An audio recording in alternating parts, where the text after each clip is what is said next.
लिहाज से सूरत, क्योंकि यहाँ पर सबसे ज्यादा डायमंड मर्चेंट्स की हम बात करें, बिजनेस क्लास बहुल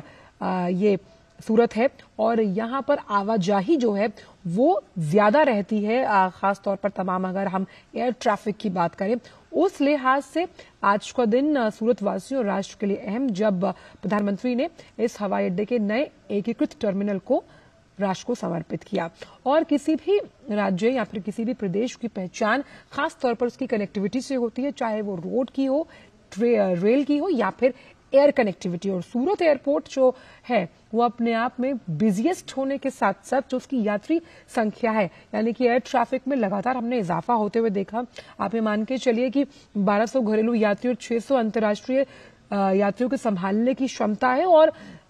इसमें जब आप व्यस्त घंटों की बात करते हैं तो ये संख्या 3000 तक भी पहुंच जाती है और वार्षिक प्रबंधन की क्षमता 55 लाख यात्रियों तक बढ़ी है। तो उस लिहाज से ये जो एकीकृत टर्मिनल है ये सूरत को एक खास तौर पर सूरत के पर्यटन, सूरत की जो हम कह सकते हैं आर्थिक गति है, उसको एक नया आयाम देगा। और प्रधानमंत्री यहाँ पर समझते हुए कि किस तरह से इसका निर्माण किया गया, आप देख सकते हैं अलग अलग जो एयरलाइन कंपनीज हैं उनके वहां काउंटर्स बनाए गए हैं।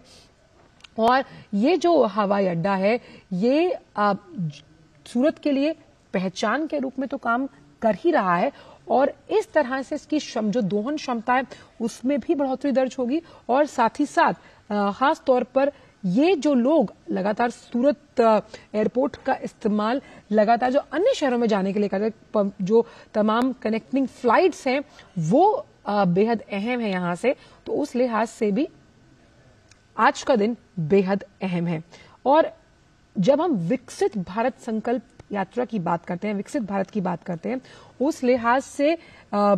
ये जो सूरत एयरपोर्ट है ये अलग पहचान रखता है, क्योंकि इस टर्मिनल पर लगातार हर रोज यात्रियों का आवागमन होता है और यात्रियों के आवागमन को सुगम, सुलभ सुनिश्चित करने के लिए और उनकी यात्रा में समय कम लगेगा कि जिस तरह से कई मॉडर्न टेक्निक्स और मॉडर्न फैसिलिटीज